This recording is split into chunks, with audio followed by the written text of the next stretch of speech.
اشرفیاں ساتھ علیحدہ پیش کی تھی، ان سے نہیں پوچھا، دیگر صحابہ کرام آئے ان سے نہیں پوچھا، یہ سوال فقط دو ہستیوں سے پوچھا، صرف دو ہستیوں سے پوچھا، ایک جناب فاروق سے اور ایک جناب حضرت سیدنا صدیق اکبر سے۔ اس کا مطلب یہ ہے کہ حضور صلی اللہ علیہ وسلم اپنے غلاموں کی قلبی کیفیت کو جان رہے تھے، اور آپ جانتے تھے کہ فاروق نے مسابقت صرف حضرت صدیق کے ساتھ ہی باندھی ہے، اس لیے ان کے سامنے یہ حقیقت باتیں کر دی جائے۔ جناب فاروق سے پوچھا گھر والوں کے لیے کیا چھوڑ کے آئے ہو؟ یا رسول اللہ نصف لے آیا ہوں، نصف چھوڑ آیا ہوں۔ سبحان اللہ سبحان صدیق تم اپنے گھر والوں کے لیے کیا چھوڑ آئے ہو؟ اللہ، انہوں نے کہا کچھ لے آیا ہوں، سب کچھ تو گھر والوں کے لیے چھوڑ آیا ہوں، سب کچھ تو گھر والوں کے لیے چھوڑ آیا ہوں۔ ابقیت لہم اللہ ورسولہ، ان کے لیے اللہ اور اس کا رسول چھوڑ کے آیا ہوں، ان کے لیے اللہ اور اس کا رسول چھوڑ کے آیا ہوں۔ حضرات محترم، یہ کام اتنا آسان نہیں ہے، یہ اس وقت ہوتا ہے، اس طرح اطاعت اور فرمانبرداری اس وقت ہوتی ہے جب دل محمد مصطفیٰ کا غلام بن جائے۔ انسان کا پورا جسم ایک اسٹیٹ کی طرح ہے، ایک سلطنت کی طرح ہے، ایک ملک کی طرح ہے، اور یہاں جو حضرت دل ہیں یہ اس کے بادشاہ ہے۔ جب انسان کا دل سمجھ جائے تو سارا انسان سمجھ جاتا ہے، اور جب انسان کا دل بگڑ جائے تو پورا انسان بگڑ جاتا ہے۔ میرے آقا کریم صلی اللہ علیہ وسلم نے ارشاد فرمایا انسان کے جسم کے اندر ایک گوشت کا لوتھڑا ہے، جب وہ سمر جائے تو سارا جسم سمر جاتا ہے، اور جب وہ بگڑ جائے تو سارا جسم بگڑ جاتا ہے۔ حضرات محترم، آج فحاشی کیوں ہے، آج بیرا نبی کیوں ہے، آج کلمہ پڑھ کے بھی لوگ اللہ اور اس کے رسول کی نافرمانیاں کیوں کرتے ہیں؟ اس کی وجہ یہ ہے کہ زبان سے کلمہ تو پڑھا ہے لیکن دل اللہ اور اس کے رسول کو نہیں دیا، دل اللہ اور اس کے رسول کو نہیں دیا۔ جب دل غلام ہوتا ہے تو پھر بندہ ہر چیز ہی اٹھانے کے لیے تیار ہوتا ہے، اپنے محبوب کی رضا کے لیے سب کچھ ہی پیش کرنے کے لیے تیار ہوتا ہے۔ حضرات محترم، آئیے ایک اور منظر دیکھیے۔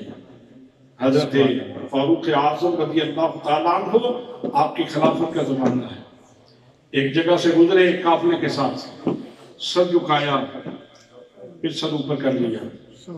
کسی نے پوچھا حضور یہ سر جھکانے کی وجہ کیا ہے، علت کیا ہے، سبب کیا ہے؟ یہاں تو کوئی چیز نظر نہیں آ رہی، تو آپ یہ کیا کر رہے ہیں؟ فرمایا آپ کو تو کوئی سبب نظر نہیں آ رہا، لیکن میری آنکھوں میں تو سارا منظر محفوظ ہے، میری آنکھوں میں تو سارا منظر محفوظ ہے۔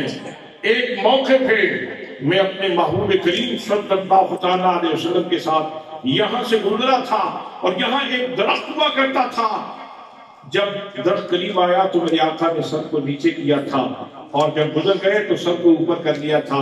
آج جب یہاں پہنچے تو مجھے میرے محبوب کی ادا یاد آ گئی۔ سبحان اللہ سبحان اللہ سبحان اللہ سبحان اللہ۔ کہنے لگے نماز محبت ادا کر رہا ہوں، نماز محبت ادا کر رہا ہوں، کسی کی ادا کو ادا کر رہا ہوں، کسی کی ادا کو ادا کر رہا ہوں، نماز محبت ادا کر رہا ہوں۔ اور جناب حضرت عثمان غنی رضی اللہ تعالیٰ عنہ وضو فرماتے ہیں، وضو کر کے پیچھے دیکھ کے مسکرا رہے ہیں۔ کسی نے پوچھا حضور کسی نے کوئی بات نہیں کی، کوئی جملہ نہیں بولا، کوئی ایسا منظر نہیں ہے کہ جس کو دیکھ کے مسکرایا جائے، تو آپ کیوں مسکرا رہے ہیں؟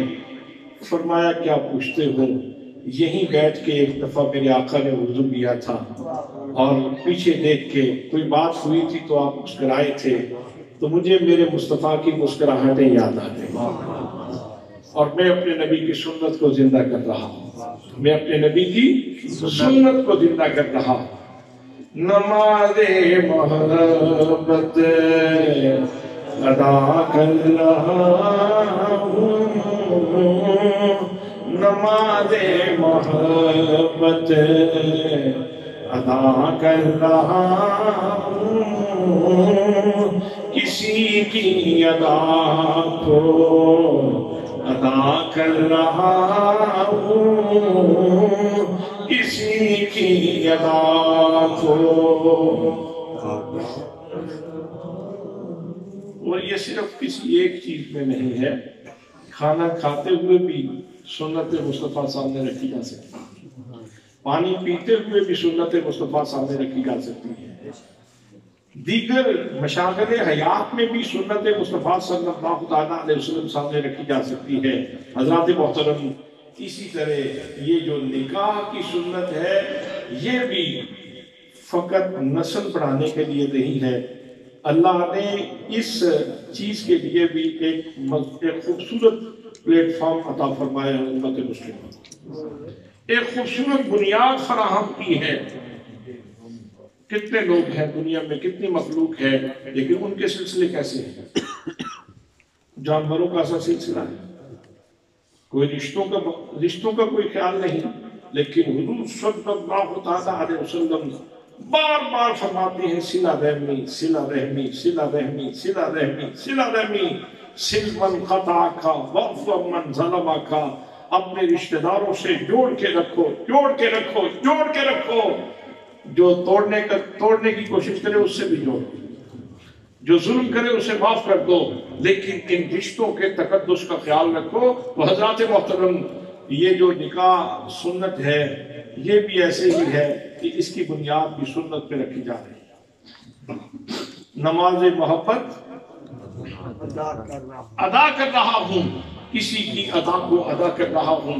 حضرت مولا کائنات شیر خدا رضی اللہ تعالیٰ عنہ، آپ کی مثال بھی سامنے رکھیے کہ حضور صلی اللہ علیہ وسلم نے غزوہ خیبر سے واپسی پر مقام صحابہ کے اوپر جب پہنچے تو میرے آقا نے حضرت علی کو پہلے کسی کام کے لیے بھیج دیا تھا۔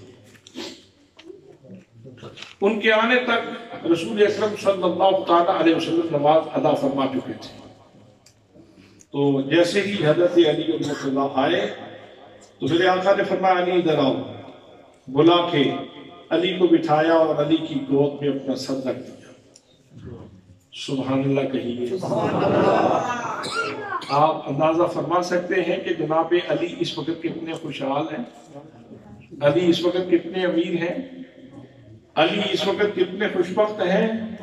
جناب شیر خدا کی گود میں مصطفیٰ کریم صلی اللہ علیہ وسلم کا سر انور موجود ہے اور حضور کا چہرہ انور جناب شیر خدا دیکھ رہے ہیں۔ اب سورج ایک نظم ہے کائنات کا، اللہ کی قدرت کا ایک سسٹم ہے، سورج جا رہا ہے، ادھر ذات سے بھی پیار ہے کہ نیند میں خلل نہ آئے، اور ادھر تعلیمات سے بھی پیار ہے کہ کہیں نماز نہ چلی جائے۔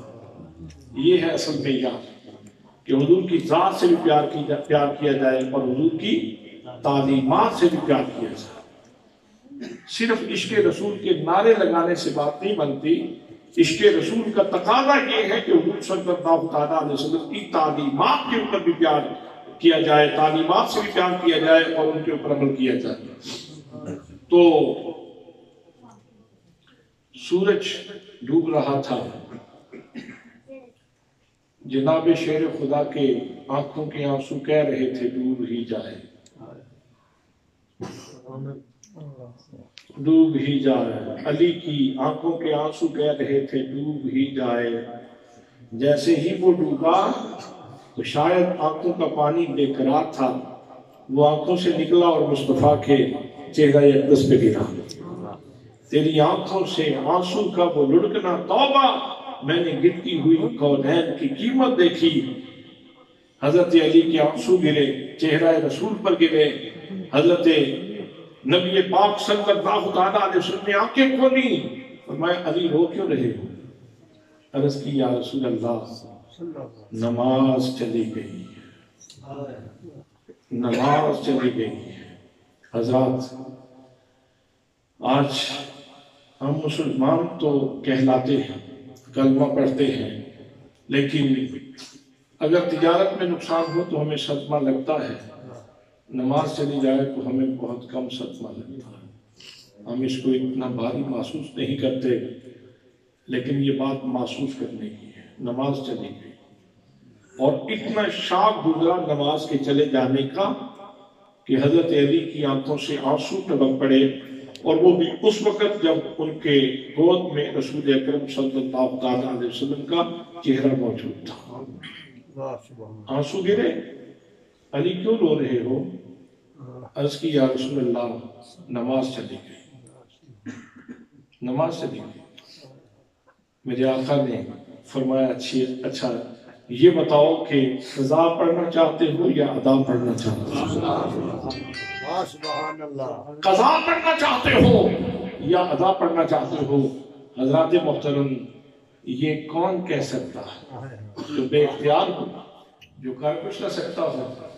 بھئی یہ وہی کہہ سکتا ہے جس کو اللہ نے اختیار سے نوازا ہو، جس کو اللہ نے مختار بنایا ہو۔ فرمایا علی قضا پڑھنا چاہتے ہو یا ادا پڑھنا چاہتے ہو؟ یا رسول اللہ قضا کے تو عادی نہیں ہے، ادا پڑھنے کے عادی۔ سبحان اللہ، سبحان۔ اچھا یہاں بہت ساری باتیں ہیں۔ حضرت خزیمہ انصاری وہ فرد واحد پوری امت میں ایسی شخصیت ہے کہ جو ایک گواہی دیں تو ان اکیلے صحابی کی گواہی 2 کے برابر ہے۔ حضور نے ان کی گواہی 2 کے برابر کرا دی، تو فرما دیتے کہ علی ٹھیک ہے تم پڑھ لو، تمہیں ادا کا ثواب مل جائے گا۔ تو مل جاتا کہ نہیں؟ مل جاتا کہ نہیں؟ لیکن ایسے نہیں کہا، ایسے نہیں فرمایا۔ حضرت سراقہ کے لیے سونا حلال کیا، باقی ساری ملت اسلامیہ کے لیے سونا حرام ہے، لیکن سراقہ کے لیے سونا حلال ہے، سونا حلال کرتے۔ جب کسرا ایران فتح ہوا تو حضرت عمر فاروق رضی اللہ تعالیٰ عنہ مال غنیمت پہ کچھ تلاش کر رہے تھے، تو کسی نے پوچھا حضور کیا تلاش کر رہے ہیں؟ فرمایا میرے آقا نے فرمایا تھا کہ سراقہ تیرے ہاتھ پہ کسرا کے کنگن ہوں گے، میں تلاش کر رہا ہوں وہ کنگن کہاں ہے؟ اس لیے کہ آسمان پھٹ سکتا ہے، زمین گر سکتی ہے، لیکن میرے مصطفیٰ کا فرمان غلط نہیں ہو سکتا۔ بالآخر وہ کنگن مل گئے، سراقہ کو بلا کے ان کے ہاتھوں پہ کنگن چڑھائے امیر المومنین فاروق اعظم نے، اور فرمایا کہ سراقہ اب ذرا ہاتھ کھڑے کرو تاکہ زمانہ دیکھ لے کہ جو میرے نبی نے وعدہ کیا تھا، نبی کے خلیفہ نے اس وعدہ کو پورا کر دیا۔ حضرات تو حضرت سراقہ کے لیے سونا حلال کر دیا۔ اگر حضرت سراقہ کے لیے سونا حلال کیا جا سکتا ہے اور خزیمہ انصاری کی گواہی 2 کے برابر کی جا سکتی ہے، اور اس طرح کی اور کتنی ایگزامپلز اور مثالیں موجود ہیں، لیکن حضور صلی اللہ تعالیٰ علیہ وسلم نے یہ نہیں کہا کہ علی تم پڑھ لو تمہاری ادا لکھی جائے گی، بلکہ میرے آقا نے یوں کیا، اللہم ان علیٰ کان فی طاعتک و طاعت رسولک، یا اللہ علی تیری اطاعت میں تھا اور تیرے رسول کی اطاعت میں تھا، علی تیری اطاعت میں تھا۔ وہی حضرت علی کی نماز ہو جا رہی تھی، نماز کو قربان کر دی تھی، نماز کو قربان کر دی، اور میرے آقا فرماتے ہیں کہ علی تیری اطاعت میں تھا۔ اس کا مطلب یہ ہے کہ نماز پڑھنا بھی اللہ کی اطاعت ہے، اور مصطفیٰ کی دین پہ قربان کر دینا بھی اللہ کی اطاعت ہے۔ تو جیسے ہی آپ نے دعا فرمائی تو ڈوبا ہوا سورج واپس عصر کے وقت پہ آ گیا۔ فرمایا لو علی پڑھ لو۔ میں نے سورج سے پوچھا اب بتا کب ڈوبے گا؟ تو نے تو کبھی کسی کا انتظار نہیں کیا، اب بتا کب ڈوبے گا؟ اس نے کہا آج مجھ سے نہ پوچھ، علی سے پوچھ۔ یہ 5 منٹ میں پڑھے تو 5 منٹ کے بعد ڈوب جائے گا، 10 منٹ میں پڑھے تو 10 منٹ کے بعد ڈوب جاؤں گا، اگر یہ آدھا گھنٹہ لگا دے تو آدھے گھنٹے کے بعد ڈوبوں گا، اگر یہ 2 گھنٹے لگا دے تو 2 گھنٹوں کے بعد ڈوبوں گا۔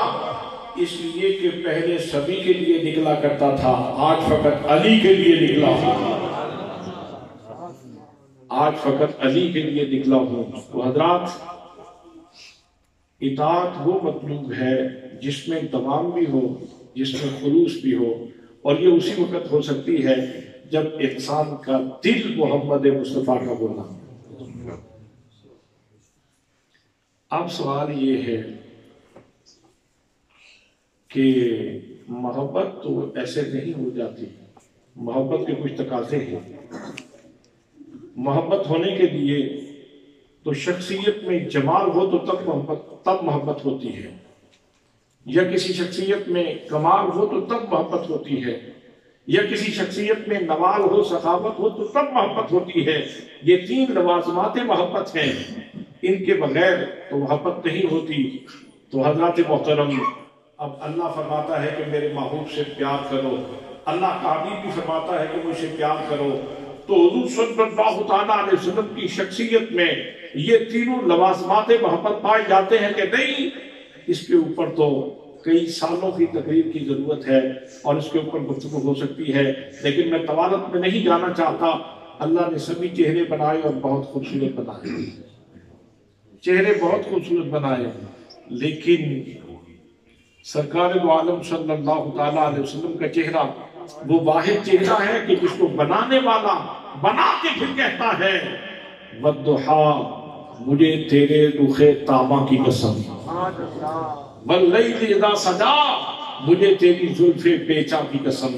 اور پھر کبھی ارشاد فرماتا ہے فَإِنَّكَ بِأَعْيُنِنَا، محبوب تو ہماری نگاہ قدرت پہ بس رہا، تم تو ہماری نگاہوں میں بسے رہتے ہو۔ کہیں ارشاد فرماتا ہے الَّذِي يَرَاكَ حِينَ تَقُومُ، محبوب جب آپ عبادت کے لیے کھڑے ہوتے ہیں تو ہم تمہیں دیکھتے رہتے ہیں۔ اور کہیں ارشاد فرماتا ہے قَدْ نَرَىٰ تَقَلُّبَ وَجْهِكَ فِي السَّمَاءِ، محبوب جب تم اپنا چہرہ آسمان کی طرف کر رہے تھے تو ہم تمہیں دیکھ رہے ہیں، ہم تمہیں دیکھ رہے ہیں۔ حضرات، کوئی چہرہ کسی آنکھ کا تارا ہے، کوئی کسی آنکھ کا تارا ہے، مصطفیٰ کا چہرہ یہ نگاہ قدرت کا تارا ہے۔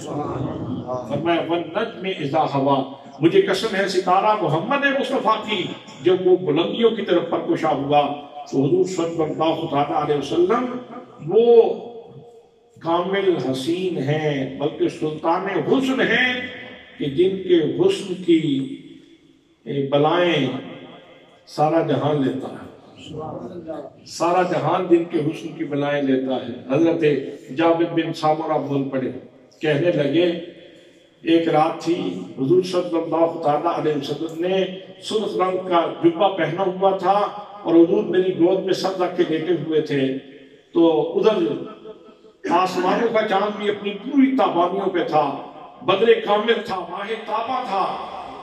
تو میں نے سوچا کہ دیکھو تو صحیح، ساری دنیا اپنے محبوبوں کو تشبیہ دیتی ہے چاند کے ساتھ، آج میں دیکھو تو صحیح، میرا چاند زیادہ خوبصورت ہے یا آسمان کا چاند زیادہ خوبصورت ہے؟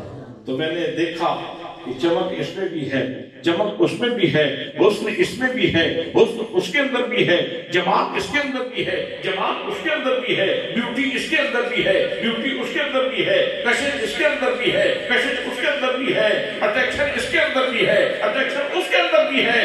بالآخر میرے دل نے یہ فیصلہ کیا فَإِذًا هُوَ أَحْسَنُ عِندِي مِنَ الْقَمَرِ، لوگوں یہ کان کھول کے بات سن لو، آسمان کا چاند بڑا حسین ہوگا لیکن آمینہ کا نام اس سے کہیں زیادہ حسین ہے۔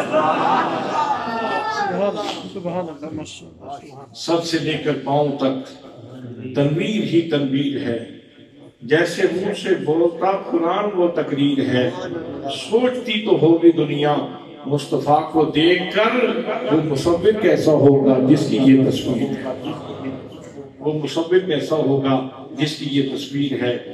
اگر جمال کو دیکھیں تو حضور کی ذات جیسا جمال کسی میں نہیں۔ وہ معراج کی رات جناب یوسف علیہ السلام مبارک دینے کے لیے آئے کہ آپ کو معراج مبارک ہو، تو آپ نے فرمایا بھائی یوسف مجھے معراج مبارک ہو، تمہیں رب کا عطا کرتا حسن مبارک۔ تو جو حضرت یوسف علیہ السلام نے اس کے جواب میں جملہ کہا، پنجابی شاعر نے اپنی زبان میں اس کا ترجمہ کیا۔ وہ فرماتے ہیں بے شک حسن زیادہ میرا، بے شک حسن زیادہ میرا، اتے کل جہان لاگوں،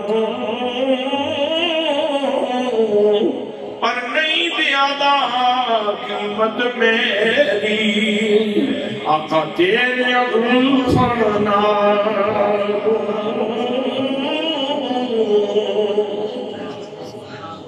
حسن تو آپ کا ہے جس کا مشتاق یوسف بھی ہے، جس کا مشتاق یوسف بھی ہے۔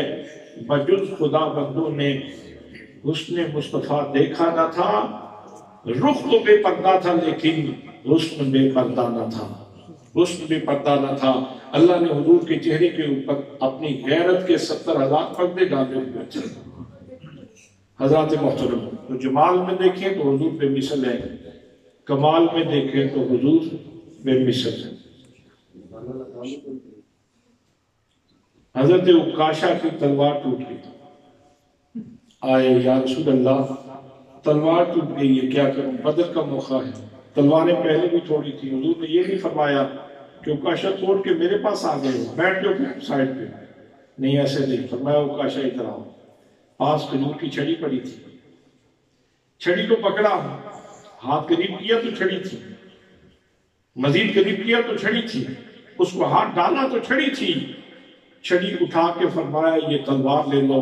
بس مصطفیٰ کی زبان سے لفظ تلوار نکلنے کی دیر تھی، ایک لمحہ پہلے وہ چھڑی تھی، ایک لمحہ بعد وہ تلوار بن گئی۔ لوہے سے تلواریں بنانا یہ لوہانا دا کام ہے، تے چھڑی نو تلوار بنانا یہ ساڈیاں سرکاراں دا کام ہے، یہ ہماری سرکار کا کام ہے۔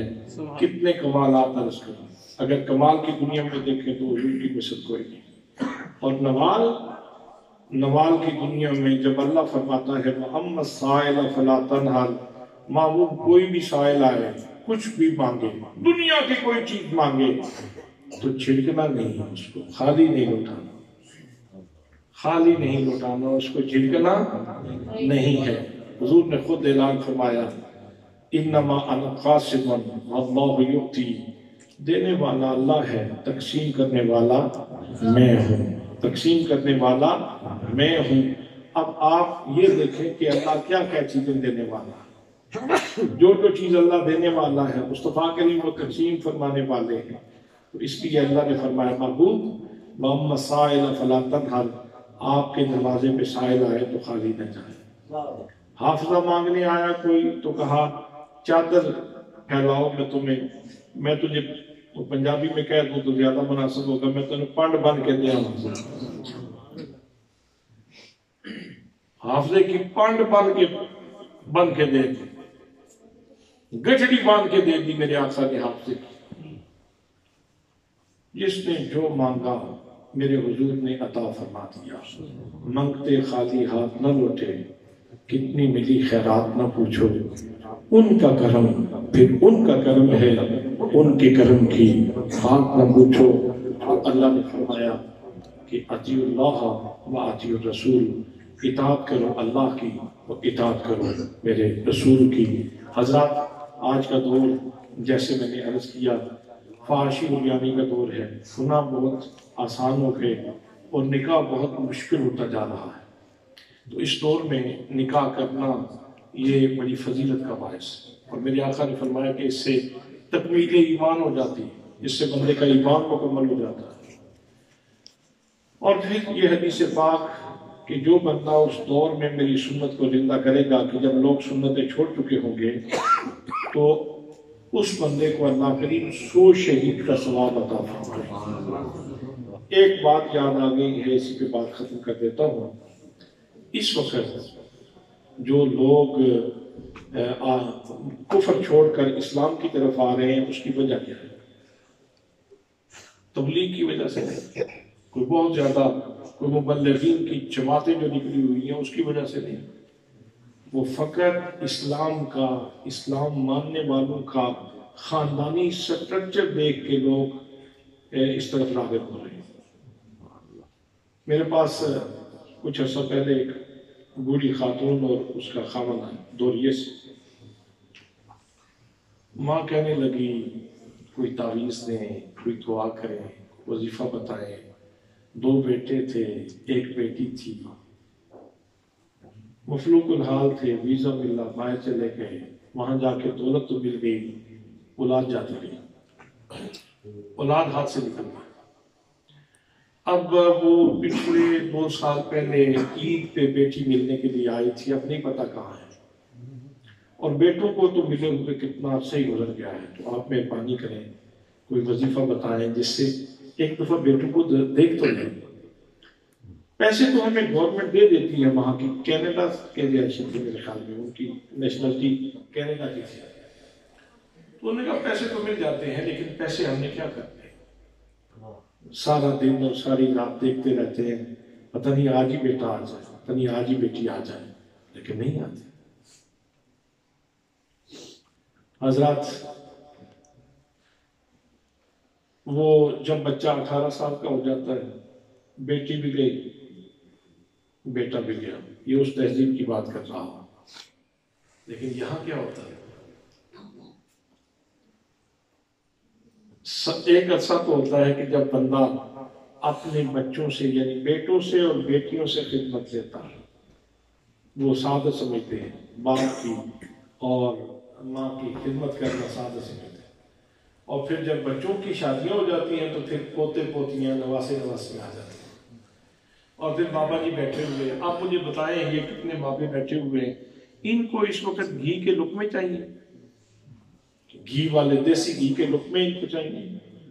ان کو بالکل دیسی گھی کے لقمے نہیں چاہیے، ان کو اگر چاہیے تو یہ چاہیے بیٹا خوشحال ہو، بیٹی کی تکلیف نہ ہے، یہ کھانس رہے ہیں، ان کو اپنی صحت کا اتنا خیال نہیں ہے جتنا بچوں کا خیال ہے، میری فلاں بیٹی کو تکلیف ہے، میرے فلاں بیٹے کو تکلیف ہے، تو وہ آسودہ ہیں تو والدین آسودہ ہیں۔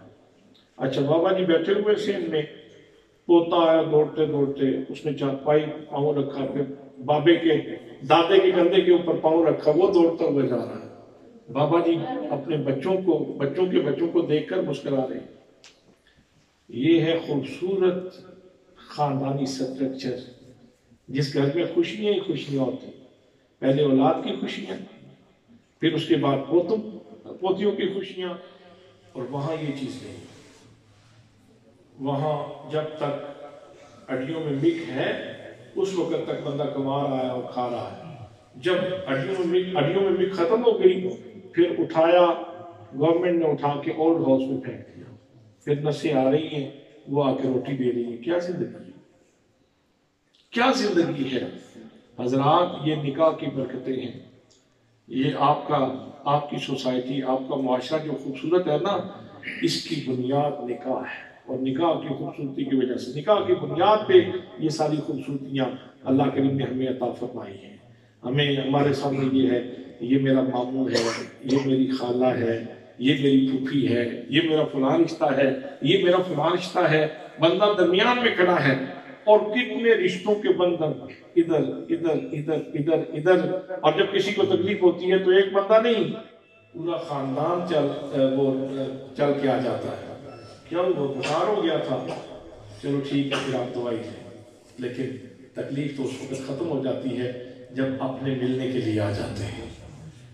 حضرات یہ خوبصورت خاندانی سٹرکچر، یہ خاصہ صرف اسلام کے ماننے والوں کا ہے، وگرنہ باقی سب لوگ بے ارادگی کا شکار ہیں، ایک عرصے تک کھاتے پیتے ہیں اور اس کے بعد پھر اولڈ ہاؤس میں جاتے ہیں اور وہیں پہ ایڑیاں رگڑتے ہوئے مر جاتے ہیں، اور جب وہ ضد کرتے ہیں تو نفسیں ان کو تھپڑ رسید کرتی ہیں۔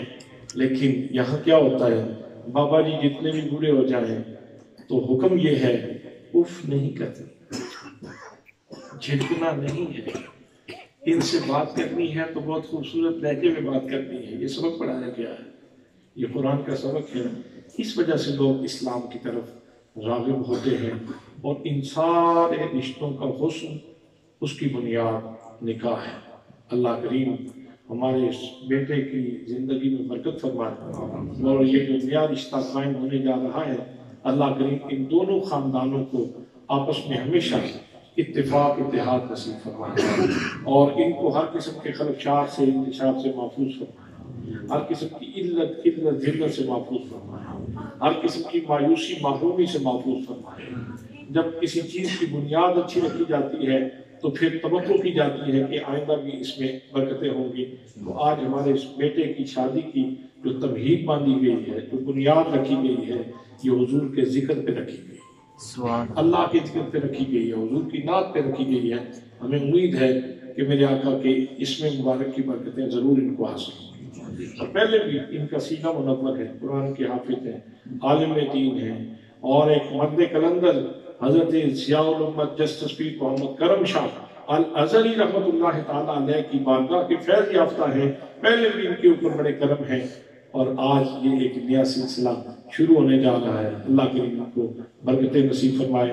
میں ان کے بھائیوں کو، ان کے پورے خاندان کو، جتنے آپ ان سے محبت کرنے والے ہیں، سب کو صمیم قلب سے مبارکباد پیش کرتا ہوں۔ اب صلاۃ و سلام کے لیے کھڑے ہو جائیے۔